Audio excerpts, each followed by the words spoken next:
Great. Anyway, man, you wanna get into the first segment here? Let's do the show proper. Do the show proper. All right. You Yeah. want to go into your segment first or mine? Let's do yours.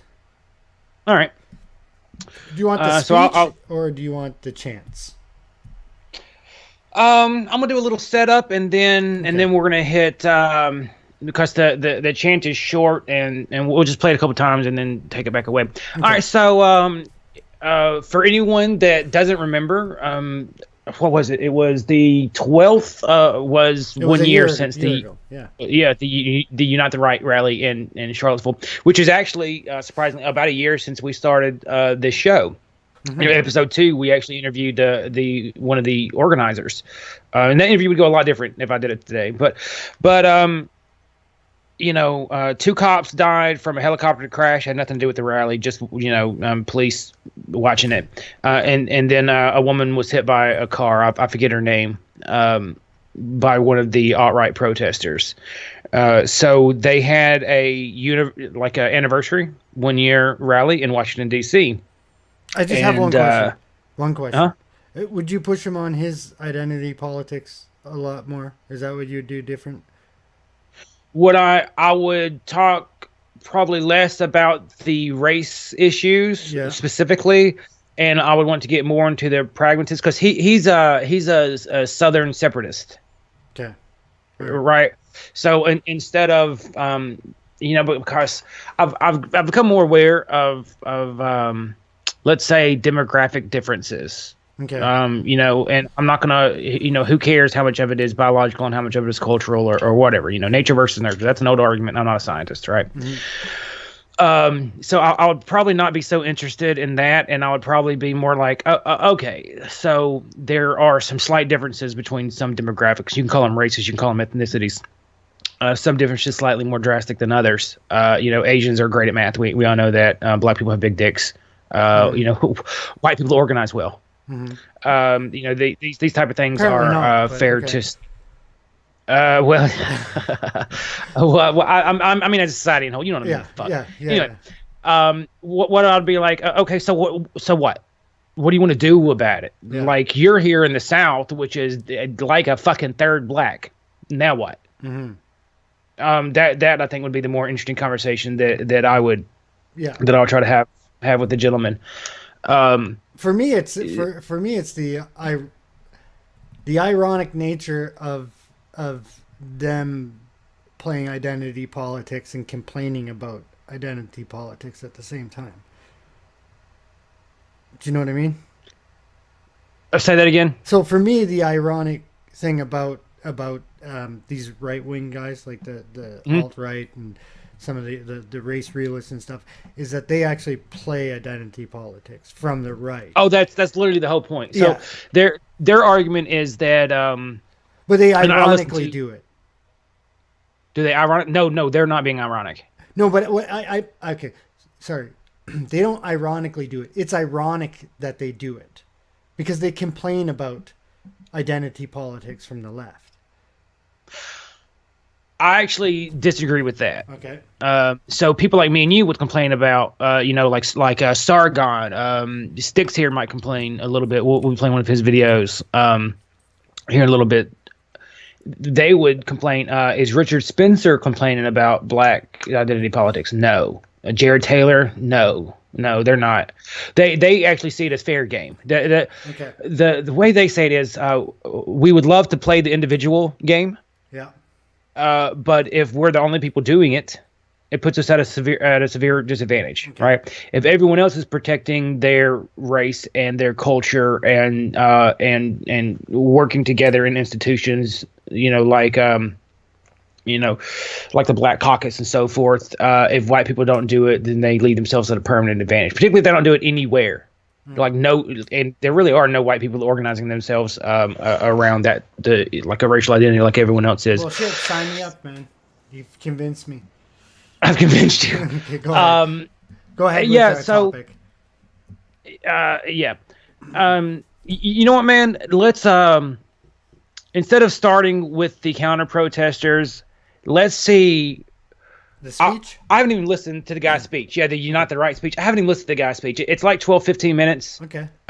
Full screen it there. Yeah. And I got to start it from the beginning there. Sorry, guys. I'm running the show because apparently Canada has better internet than Alabama, but I am technically inept, so you'll have to deal with that. Damn near a boomer. Yeah. Yeah. But I'm not that old, you fuck. You have the sound muted, by the way. On this, okay. See? Fucking son of a bitch. Damn Alabama. Oh, it's still muted. On mute. Yep. There we go. Okay. Ready? Pull it up. It's going to be real quiet. Okay. So professional. Yeah, there you go. Pull it all the way over. I moved the whole fucking thing when I did that, though. I see. There we go. Okay. All right, there we go. Should I recenter it? Nah, dude, just bam! Play, man. Let's see what the fuck has to say. Speech rights and by proxy the free speech rights of all Americans. Yeah. This has been a very weird and imperfect process, and I think hopefully we'll do more demonstrations in the DC area in the future and learn how to work together better. But the main thing I doubt it, buddy. So far, I'm not aware of anybody being hurt. Everybody's safe. That was my number one priority. My second priority was to uphold free speech because I think a very dangerous precedent was set last year for a number of different reasons. On both sides, I'll agree with that. To allow the tactics of Antifa using violence to shut down the speech of people they disagree with to work. And that's one of the reasons we don't have more people. There were a lot of people who were at last year's rally who are very scared this year. They felt like last year they came to express their point of view. Aww. They were attacked, and when they fought back, they were overly prosecuted. And the Charlottesville government refused to prosecute the Antifa side of the violence. So the way that this is going to work is I'm going to speak first a little bit. I'm going to answer some questions that the media and the folks at home might have. Then I'm going to talk a little bit about the civil rights abuse. If you can't turn it up, Dave, turn it up. I can't. It's okay. It's all the way. I think it's his audio. It's the source video, yeah. They're going to speak on the topic of white civil rights and the fact that white people should be allowed to have advocates and to advocate for their civil rights just like other racial groups are able to do already in this country.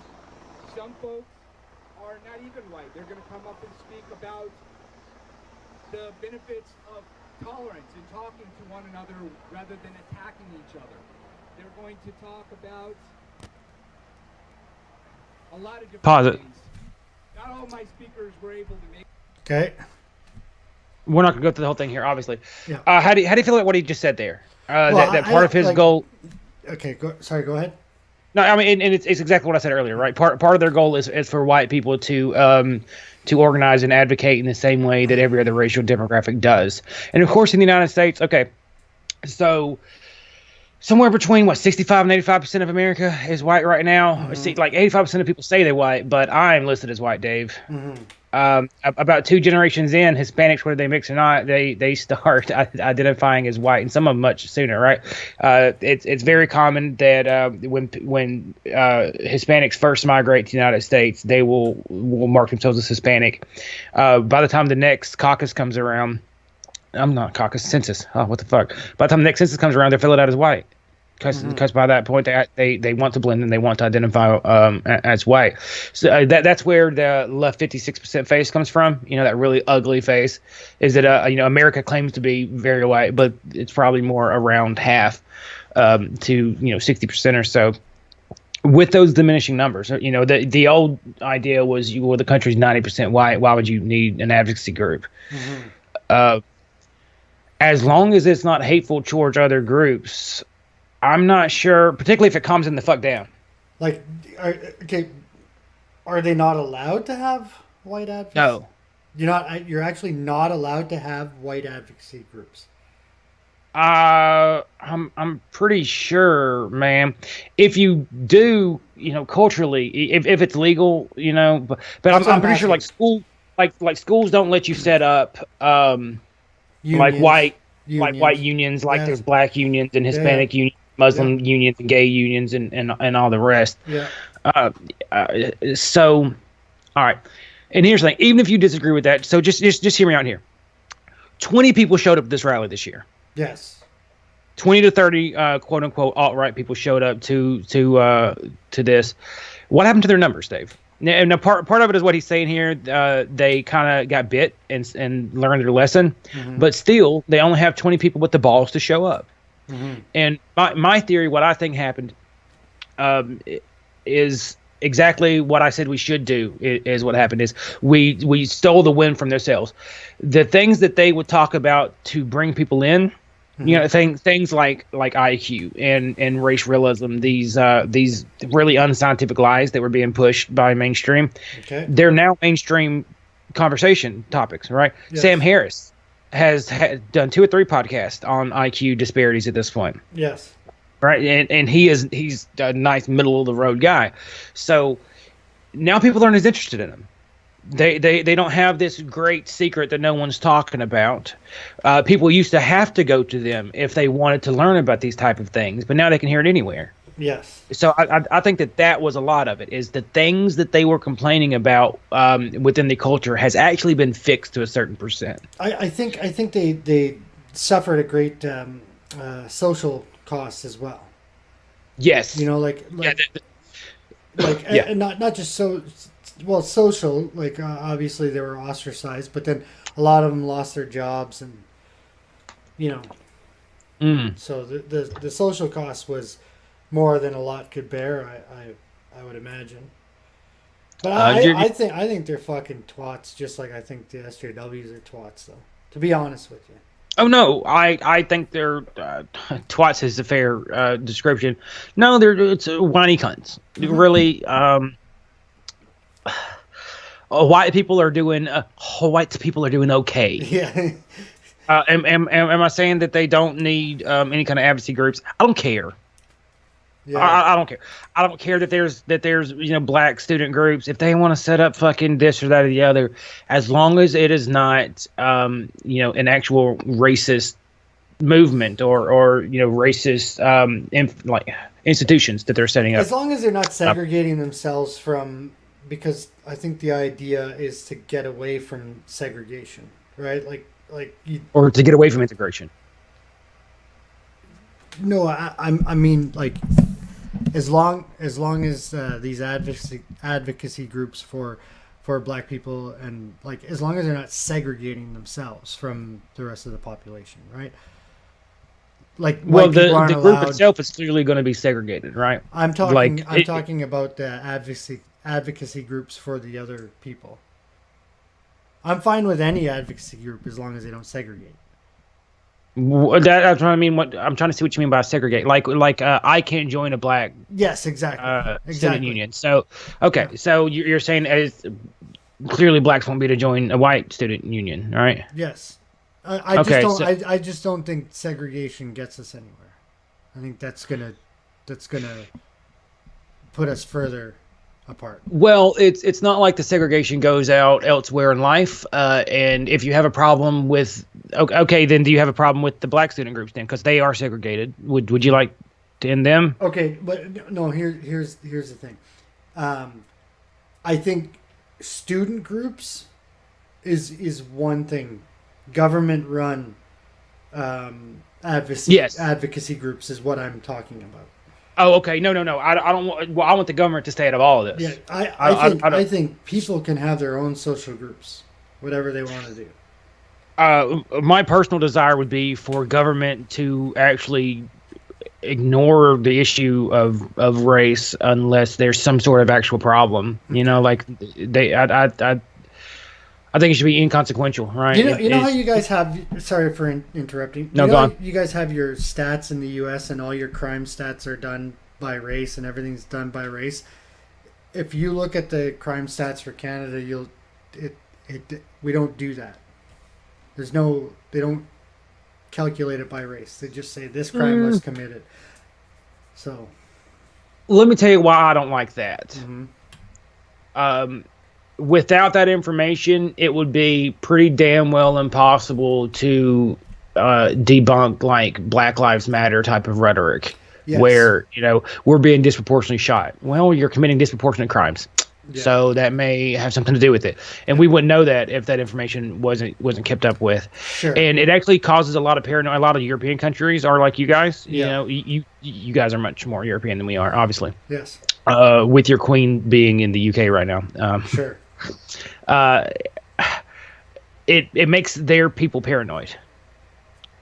Why aren't you keeping track of these things? Why you're letting in these demographic groups, and then we don't get to find out what they're doing once they get here? I guess because they just want to. I guess Canadian is Canadian, Canadian, right?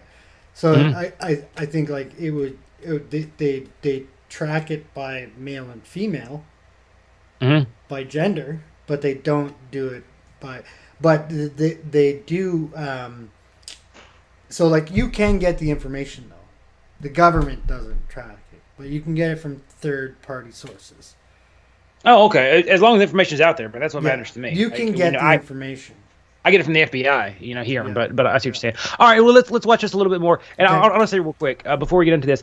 Yes, I know that what we're watching right now is their public presentable face, right? This is basically propaganda for their movement. But we're going to compare it to what is essentially propaganda from the other side.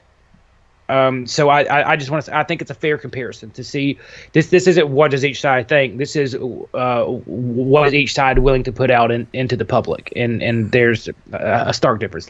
Let's get back to this guy. Okay, they should have got somebody with a sense of humor, but okay. Yeah, which is Jason Kessler, by the way. Yeah. Okay. Make it here today, unfortunately. Let me just tell you guys a little bit about the day I've had, which was kind of crazy.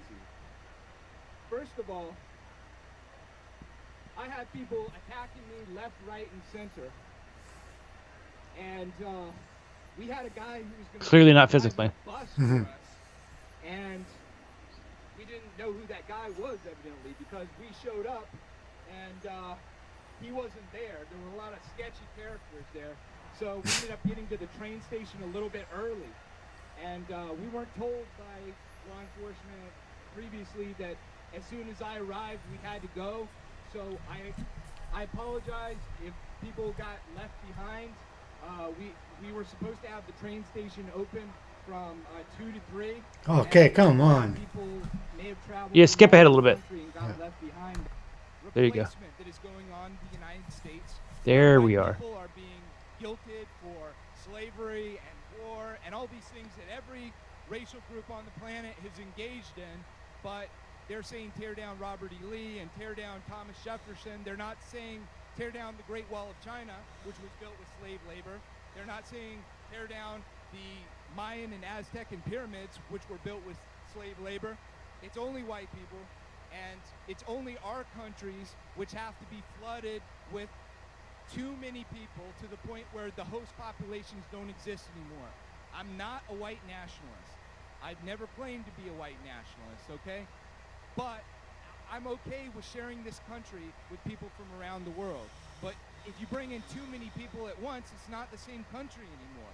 And that's what they're doing, and that's why a lot of white people feel aggrieved, because they feel like the country that they're waking up in 2018 is a very, very different country than the one they woke up in 1960, 1970, 1980. And so I think, Pause it. therefore, the face of... Okay. No matter what, we would not have the same country we had in the 50s, 60s, 70s, and 80s. Right? It doesn't matter if our 1965 immigration policy never happened, and we still only let in white men of upstanding character. Right? If that was still our policy, we would not be like we were in the 50s, 60s, and 70s. Would we be what we are now? Probably not. You know, there would be far less Mexican restaurants, and there would probably be some areas that are in better shape. You know, immigration does, particularly illegal immigration, unvetted illegal immigration, does take a toll on particularly the host towns that they end up in. They tend to be very violent. Like there's an AIDS epidemic on the border too. If you didn't know that, Dave. No, I didn't know There a large amount of AIDS, like percentage wise. The problem that we're seeing is Mhm. maybe not necessarily the violence, because but the problem that we're seeing is garbage.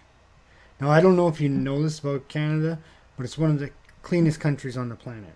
Like, it's very spotless, this country. I believe that. Super fucking clean. Like, there's people cleaning it 24 hours a day. And the places that they're coming in are rural, which makes it even more clean, because there's hardly anybody in Canada, period. But in the rural places, it's like super clean. Well, where we're having our migrant crisis from the U.S. to Canada, there's diapers thrown everywhere. There's fucking garbage wrappers. They just, like, it's like they come into our country and they don't give a shit. It's like, well, part of it is that they don't give a shit, and then part of it is that a lot of these people are from countries that don't have the same sanitation services running that we have. U.S. I get that. Okay, how long were they here? Oh, well, some of them years. Okay, some of them, Yes. and some of them not. Some of them not. Yes. I do believe we talked about on a previous episode that you had guys specifically come in and lying about where they were from because of Trudeau's call. Yes. So it's not just people fleeing from America. The reason they're all coming from my country, Dave, is we're the only country you share a border with. Yes, true enough. If you guys had more countries on your border, they wouldn't all be coming from us, because your prime minister put out a call for these people. I'm waiting for them to start walking in from Alaska. Well, Russians. Yes. No, that's still them coming from America. The thing that they're doing now is because I guess it's easier to get a visa, like even just a travel visa. It's a lot easier to get a travel visa to the U.S. Okay, I'm going to throw this out there. For people that don't know, and for like people that buy into this whole fucking Justin Trudeau's in office, so it's like fucking super easy, blah, blah, blah. It's actually pretty hard to get into Canada. It's even harder to immigrate. Most countries, you need a travel visa. The travel visa to the U.S. is easier to get than it is into Canada. So we're having a big problem with Africans getting a travel visa to the U.S., traveling to the U.S., and then crossing into Canada. That's the issue right now. Last year was Mexicans pretending to be Syrians. Yeah, that's what I was just thinking about. The year before that, it was Syrians and people from the Sudan, like from the actual war zones. So at first we had the stream of the actual war zone places, and the year before that, what year? Okay, so 2016 was the year that we just got a mismatch, because because they're like, Trump, and they all just fucking ran for the border, right? So yes. So and that's also when Trudeau made his call. So we were pushing, you guys are pulling. Yes. Well, one man was pushing, one man was pulling. Okay. Yeah. Fair enough. Yeah, and the rest of us deal with the consequences of that's so true. Yeah. Yeah. But right? the one men that run our countries and represent the populations. Yes. But like I just they represent our government. They don't necessarily. He doesn't represent. I didn't vote for Justin Trudeau. So right. I don't vote for Trump. Yeah. But we do have a representative government. But yeah, sure. It was splitting hairs now. Yeah. I know what you mean. You know what I mean. Let's move on. Okay. Yeah. You want to listen? Were you done talking? Oh, I was completely done. You know, I had one more thing. Didn't some of the Mexicans that were claiming to be Syrians come in speaking Spanish? Yeah. So Lauren Southern and what's Goldie? What's Goldie's first name? Faith Goldie. This was back when they worked for Rebel Radio or Rebel News or whatever the fuck they're called. They went to the border and tried to interview some of them, and they're like, suspiciously, these people look Mexican, so they go up and they're like, where are you from? Syria. And they're like, where in Syria? No, speak English in Spanish, right? I don't know how to speak Spanish at all. So they're like, in Spanish, they start saying that they don't speak English, and they're like, but what town in Syria? And of course, like, I'm not, this isn't racist, this is just a fact. You come from a second or a third world country. I'm sure geography is not, especially if you're desperate to move to a first world country. Geography is not going to be high on your list of priorities or education. I can only name one fucking city in Syria, for fuck's sakes. You know what I mean? Which is one more than Gary Johnson, a presidential candidate in my country, could name. He was asked about Aleppo, and he didn't know what Aleppo was. Exactly. So, that's the only. yeah, that's the only town. That's the only one that I know. Yeah. Who gives a fuck? So, yeah. Oh, Damascus. Okay. Damascus. So two. There you go. So I have a question. Did they at least have enough sense to ask where the goats are in Spanish? No, they didn't. No. Okay. But all right. They would have. Yes. All right. Lauren would have pointed at Goldie. Anyway. Moving on, right. sir. Yeah, let's listen to this guy a little bit more. He just hit the hook of their propaganda, which is that white people are being replaced demographically throughout the West. So listen a little more, and then we'll cut it. Is very different than it was in the past. A lot of folks are deliberately misconstruing white identity politics today as something that's endorsing the KKK or neo-Nazis, and I think in fact there are a lot of people in the alt-right who are encouraging that by trying to be these cartoon Nazis and deliberately stupid and hateful. And I just gotta say, I mean, I thank the alt-right to some extent for waking me up to the fact that my people had a voice and had people who were gonna stand up for them. But I gotta say, a lot of the jokes just aren't funny anymore. Give it a rest. We got to be honest. We got to be sincere. There is a way forward to help white folks, but we cannot be associating with hate or violence or oppression. Now, I'll tell you, if these guys had any sense, they would put this guy George the front. Do a demonstration for that Robert E. Lee statue. I invited a lot of people from across the alt-right, alt-light, Trump supporters, American heritage supporters. A lot of folks were scared to come and be associated with some of the more extreme speakers like Richard Spencer. All right, so it ended up becoming a more extreme event than I had intended. But nevertheless, even if some people have ideas which were offensive at that rally, the vast majority of people on my side were nonviolent. And I think even the other side, even though they came prepared to use violence to shut down the first Unite the Right rally, they would have been nonviolent too if law enforcement had done what it was supposed to do. What we were dealing with was a city where the... All right. That's enough of this. That's enough of this. Okay. He hit the propaganda point. So that's what they're putting out, man. And there's... Go on. I don't, get... I get that he's saying that he's like, oh, fucking kumbaya, my lord. But they invited those people. Yes. They associated themselves with Nazis, with the alt-right. And, I mean, everybody... I believe in free speech, you know that. That doesn't mean I'm going to invite a fucking Nazi to come speak in my home. Or yes. to some fucking gathering. It's not, this is a bit like fucking picking a fight with a fucking big guy, him punching you out and then being like, you know what I mean? It's just. Yes. Well, the whole point, you know why it's called Unite the Right is their idea was that the neo-libs and the rising progressive movement were working in unison despite their differences. Mm-hmm. And that if the right wants to compete, they need to do the exact same thing. Okay, but so what he's saying now, let me finish. What he's saying now is in direct contrast. It's the exact opposite of the meaning behind the name of the rally that he's talking about. Yes.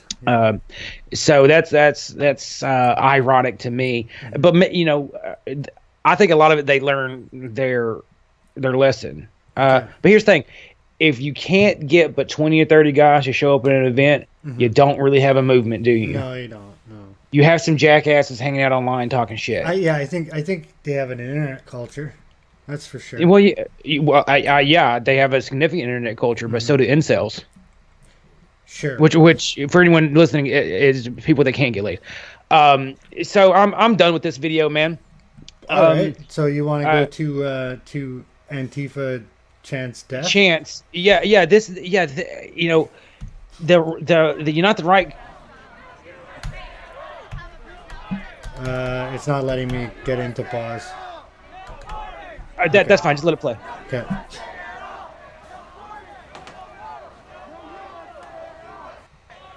So go ahead and tell us what they're saying, Dustin.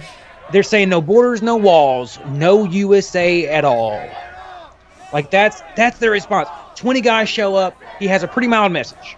Mm-hmm. It's not that extreme. Yeah. And they're calling for the end of the fucking country.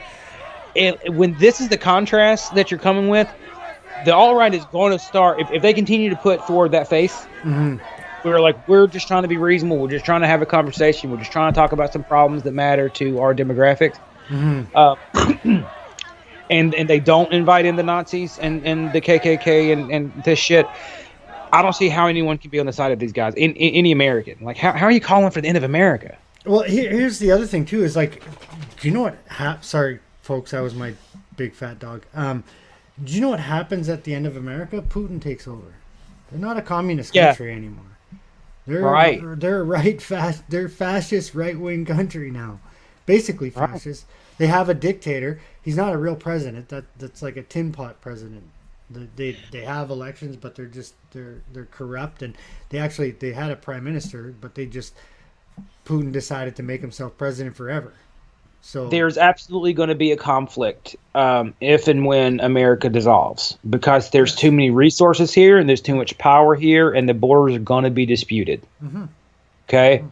Like Colorado is going to want a piece of California, it's and so forth and so forth and so forth. We already, like Alabama argues with Georgia all the time over water rights, mm-hmm. and we go and we settle it in court. Well, when that court's gone, what do? Yeah, you get back to it. I don't even mean just inside of America. I mean, like, on the world stage. Yeah. They're right. As we kill each other, yes. Russia becomes us. Yes, and China also. Yeah. China and Russia probably split the planet in half. China will become Canada, and Russia will become the United States. Sure, they'll just move right in. Yeah, and the reason I believe that is that Russia has a foot in both oceans. Yes. They have access. Don't get me wrong. Their western access to the Atlantic Ocean through the Baltic Sea, or, yes. the Black Sea, something like that. Now, I'm not the best at geography, guys. I forget the name of it. That freezes up over the winter, but they stretch all the way to the Pacific Ocean. Yes. So if they finish developing and lay a better, if they can better ship things across Siberia, then they can absolutely become a very strong economic power, trading power, and be able to project their military in a very competent way. In fact, it is this foot in each ocean that gives the United States this large advantage that no one else has. Mm-hmm. Coupled with our large economy. Yes. And of course, if we're falling, they will rise, as particularly as they supply people like Germany with oil and gas. Mm-hmm. Then they will really become a center of power. So Russia takes over, we're killing each other. You're not going to get what you want out of it, man. You're not going to get some fucking communist paradise. You're going to get death, and you're going to get starvation, you're going to get suffering, and then you're going to have an actual dictator running the world. Yes. That's what's going to happen. Or even worse, a fascist dictator will step in the U.S. and just to hold things together. Yeah, just to hold things together. Yeah. I could see like the Congress writing in fucking president or dictator Trump just to try to hold things together, right? Like let's suspend our constitutional rights, like no more right to assembly, no more right to free speech. Because the country's starting to fall apart because people are exercising those rights, and it's become too much of a mm-hmm. a risk to the sovereignty of the United States. So we're gonna scale back those rights and fucking shut you guys up. Yeah. Okay, so AJ plus Al Jazeera English also put out a video about this called "Outnumbering White Supremacists." I want to give that a play too. It's very fast, and that's where these clips on the right come from. Yeah, those two pictures. Okay. So click on that. Yep. Every day to exist. And when folks have the leisure to take a vacation to spread their hate in my hometown, I have to stop and take moment and address that accordingly.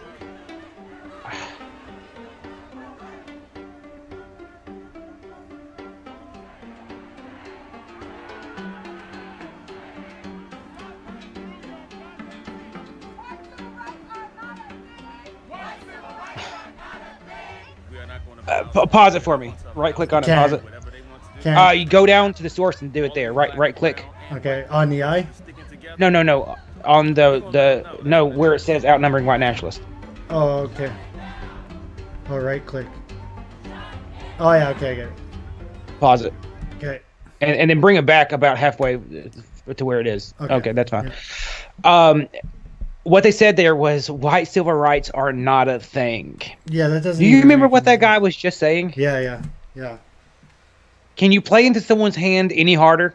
No, you really can't. And civil rights, do they not like the word civil? Do they not understand what that word like it's just like civilian, like. Well, the word is human right. Yeah. I don't think they even understand that, but all human rights are universal.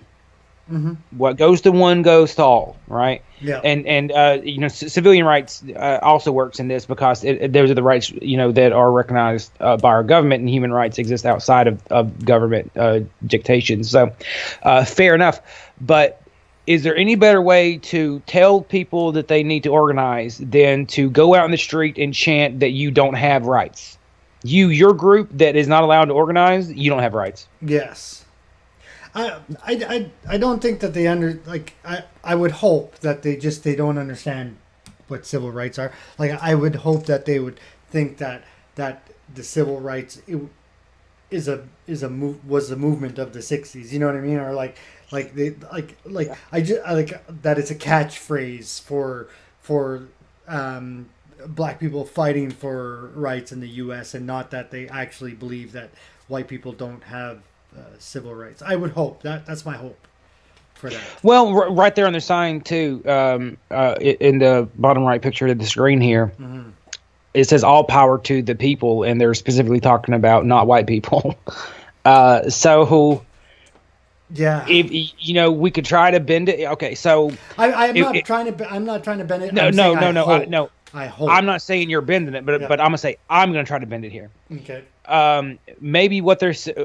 You can't really put it on a slogan and walk around with it on a bed sheet like they are here, but perhaps what they're trying to say is white people are not in need of a civil rights movement because you have all the rights already. That is the most favorable interpretation I can have of this. Yes. That's the best I can do for them, man. Yes. And still, not if they can't organize. No, that's true. Not if they can't organize. That's true. All right. Yeah. So right click there, and we're going to rewind it just a little bit because we were talking over trying to figure out the controls here. Okay. So yeah, just like cut that in half. Okay, in half. Boom. Yeah, about there. Okay. Play. Yeah. We are not going to bow to them. We are not going to allow them to do whatever they want to do. It's not going to happen. All of these black or brown and white people who are sticking together, we're going to let them know. That's what it is. That guy's all right with me.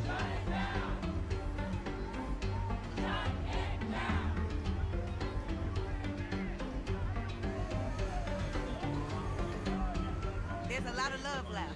No matter how much hate is pushed towards us every day, no matter how we have to live in fear, no matter how hard it is to thrive and strive in our identities and exist, we still have some love left. And that's going to be what's going to save us.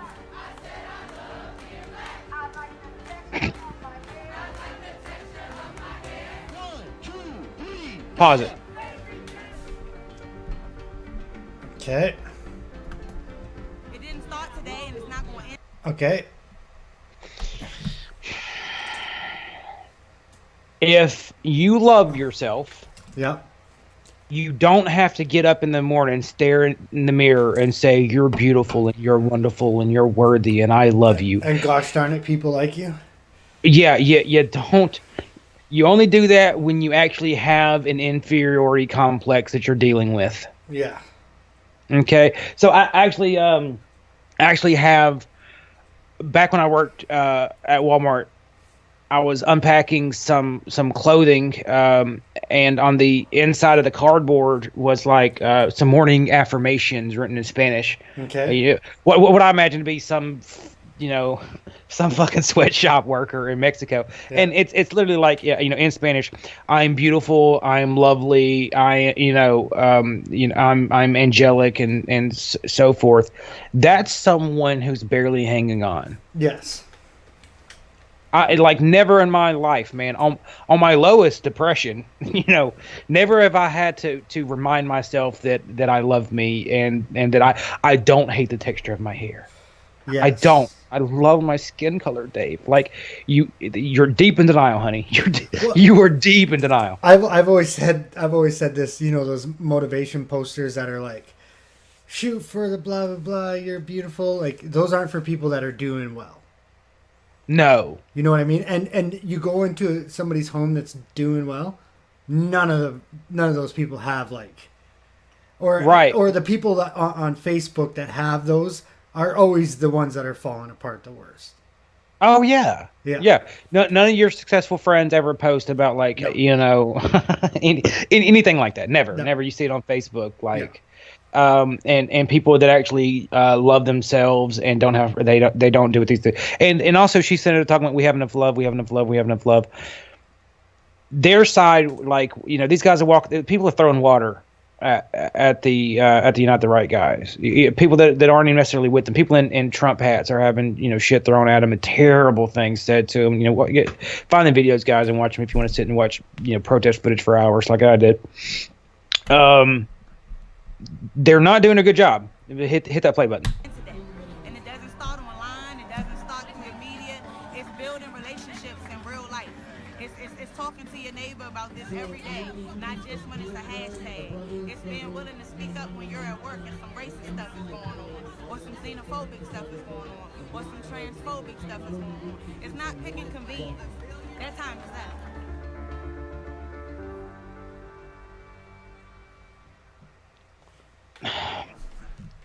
And by the way, Al Jazeera Plus is Qatari funded, so they're funded by an Islamic government that has slaves. Yes. Okay, so I'd like to say real quick, fuck yourself, AJ. Like Al Jazeera, you can fuck yourself complaining about America and their civil rights when they invite in Indian workers and then they take their passports so they can't fucking leave, Dave. And they do it in mass, hundreds of thousands, if not more, of these Islamic countries do it there. The United Emirates and fucking Saudi Arabia, like all the ones that have money do it. Right. So all they're trying to do here is sow division. Yes. All they're trying to do is sow division. And another thing that I'll throw in here real quick, Twitter has ruined protest, man. And now it's just about what is some fucking witty tweet I can put on a fucking placard and walk around, make tiki torches not political again. Fucking eat a dick. All right, that's pretty much all I have for this segment. You have anything to add? I don't have anything to add other than I don't have Jason's music from when everything crashed. Oh no! All right, I'm gonna talk a little bit more if you just want to take the time to pull that up, man. Okay. This is what I would say.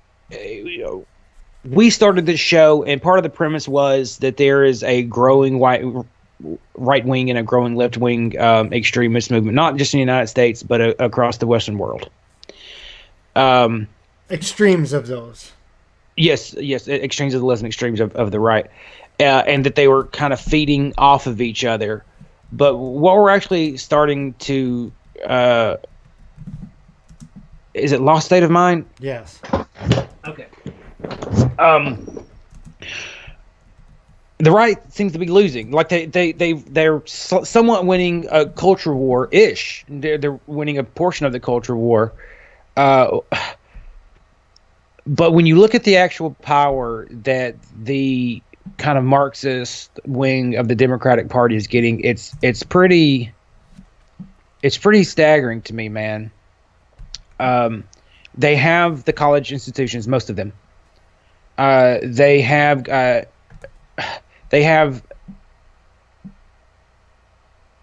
big tech, Facebook, Twitter, Google.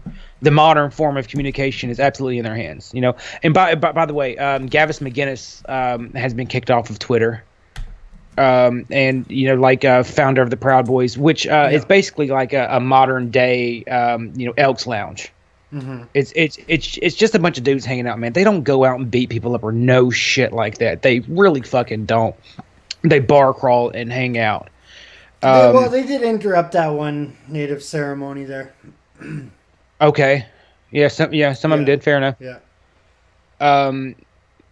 All right, that was like 2 years ago, year and a half ago, and there hasn't maybe I don't know. There hasn't been anything since then. But, yeah, there hasn't been anything since, right? And it that's when they were like just they were really interrupted, and I just like, and it was a free speech thing, and like they have the right to ask what's going on, and like it wasn't in a designated, like it's not like they went to the reserve and were like, stop your fucking ceremony. You know what I mean? Right. Yeah. Right. No, absolutely. They were doing a ceremony, and then they questioned them. Okay, so they have the media platforms to censor. They have the educational systems to help control the culture as well. They also have most of the legacy in cable media is on the left wing and is catering to this this growing progressive / Marxist movement within the left. They have a lot of power, man. All the right wing has is the government, and I get that that's significant, but that will change. Yeah. Maybe another 6 years, maybe 2 more years, maybe September or November. Excuse me. Is the primaries here? Not the primaries, the midterms. Yeah. So they could lose that monopoly over the federal government, in a couple months. Yeah. And then the left wing has all the power. Well, they like here in Canada, like in my province, it went too far to the left and jerked back, and people said fuck that, and it like jerked back in a crushing way. Not just and a person that I like, if you had told me in when the provincial race started and you said we have, so they had a ex prime minister's daughter, Mulroney's daughter was in there, and a couple other solid candidates. If you had told me 6 months ago that the populace is going to win the race, I would not believe you, right? The right wing populace is not going to win this race. No way. And that's just to get the leadership. But then that's what we said. To win the province, I'm like, no. This is Ontario. He's never gonna win. And not only did he win, but the Liberal Party is not even an official party in Ontario anymore. They don't have the seats. So they got completely crushed because they went too far. Yeah. Well, I think that's what happened to us, man. Mm-hmm. Look at how much things changed in the United States from Bush to the end of Bush's presidency to the end of Obama's. Like, holy shit, we had a cultural shift. Yeah. Like, the Democrats were against gay marriage when Bush left office. Dude, Obama ran on a civil unions platform for his first term. Holy shit, man. It was quick. So and I'm not saying that I have any problem with legalizing gay marriage, right? I'm 1,000% on board with gay marriage. Who cares? It just how quick it happened. So I'm not surprised there's this backlash. The thing is, I don't think that our backlash is over because the left still holds so much power in institutions, man. I really believe. Anyway, you want to start playing some of Jason's start music? Playing some music, man? Yeah. Do you want acoustic or do you want some... you know what? Jason from A Lost State of Mind just put out, a peyote named